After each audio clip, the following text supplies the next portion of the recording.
gagawin ko sa eyebrow routine ko, kung paano ko naayos yung kilay ko. Yun. So, kailangan lang natin is your eyebrow powder or any kind of powder. Kahit eyeshadow pa siya, kahit hindi siya eyebrow powder, basta matte, okay siya. Go for that. And then, okay lang kahit ganito siya. Kaso ito may pagka brown din siya. Kaso may pagka-orangey color. Hindi ko lang alam kung magko-compare. Kasi depende rin sa shade ng powder do sa kilay mo. Kasi minsan, iba-iba yung kulay ng ating buhok. Depende, di ba? Ito pa lang gagawin ko sa eyebrow routine ko. Good for those beginner. While talking, papakita ko yung mga ginagamit ko. So, pag sa shape naman, Advice ko sa pag-trim or pag-shape ng kilay, lalo na sa mga beginner pa, oo. Lalo na pag hindi ganyan totally yung kilay natin, yung not totally na parang isang guhit na lang siya. Kasi may ibang tao na ganun yung kilay. So, problema sila sa pag-shape ng kilay nila kasi hindi nila alam kung paano i-shape or paano nila patubuin ulit at saka yung gusto nilang shape ng kilay. Ngayon, advice ko sa inyo, huwag kayong lagi nagtitweezer. Kasi kapag tweezer kasi, maalis from, basta sa loob ng kilay mo, maalis. So, advice ko lang sa inyo, if ever may tumutubo, gumamit lang kayo ng ganito. Razor, tawag dito eh. Hindi ko lang alam. Siguro, dati gumagamit ako blade kasi hindi ko pa alam to. Or hindi pa familiar sa akin. ginagamit ko lang talaga blade or minsan tweezer talaga ako. More on tweezer ako before. And then, na-realize ko nung nagme-makeup pa lang ako, ba't di ko itry ito. So, parang nagkaka-lesson ako, natutunan ko paano magpatubo ulit ng kilay. Kasi before, pangit yung kilay ko talaga totally. Hindi pa siya ganito. Parang hindi mo alam yung direction. Tapos, kapag maayos na yung kilay nyo, dito lang kayo mag-tweezer dito kasi madalas tumutubo dito kasi syempre nag-shape tayo dito, 'di ba? Madalas natin lilinis dito. Tsaka yung dito. Tapos dito naman, ito gagamitin natin for shaping your brows dito, up and down, tapos dito sa gitna kasi minsan tumutubo lalo na yung mga palmon. And then kailangan natin to. After that, kailangan natin ng angle brush to fill in your brows. So, para makita nyo kung paano ko gagawin yung aking eyebrow routine. So, let's watch this. Unang-unang ginagawa ko, syempre, i-brush ko muna yung kilay ko. Gagamit ako ng dalawang auto eyebrow pencil. Sa Rusi Vanity to. Nabili ko lang siya siguro mga less than 100. Super affordable. Kasi more than 3 months na yata sa akin to or 4 months I think. So, nag-last pa siya. Marami pa siya. So, I got the 2 shades which is the gray shade. This one. And then, this one is brown. Unang-una is sukatin natin dito from your nose. Ano ba yan?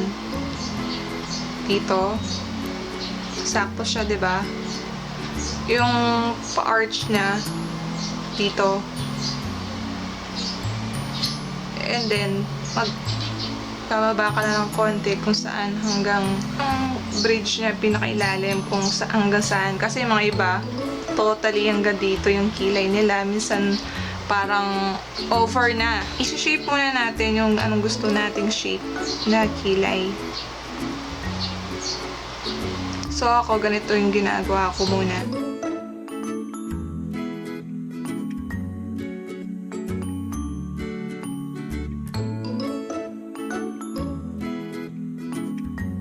Na magkamali tayo kasi hindi pa siya tapos. Okay?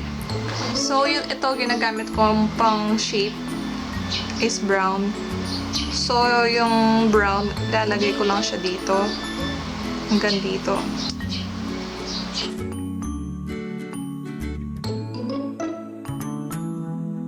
Gagamitin ko yung gray shade dito sa pinaka-end.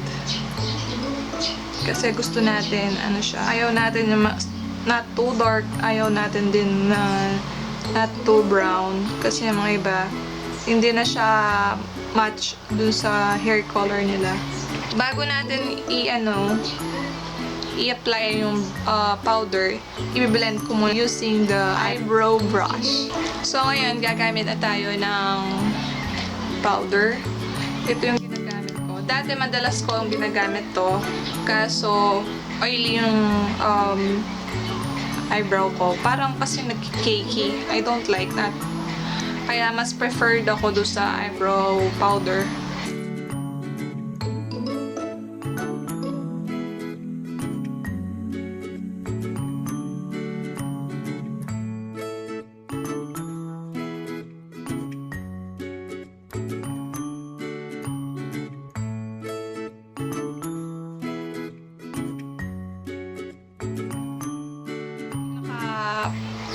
Last na ginagawa ko is yung kinokorek ko yung kilay ko kapag may ayokong sobra or what. Ito, using this one. Para siyang lip color pero ginagamit ko siya as for erasing my harsh edges on my brows.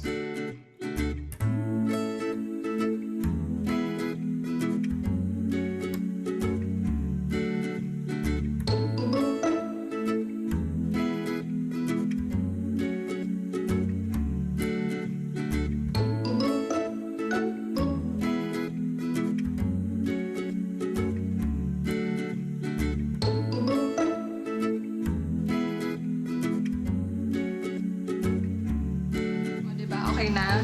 So, kung hindi pa kayo komportable sa pag-blend ng iyong eyebrow, you can use again your eyebrow brush.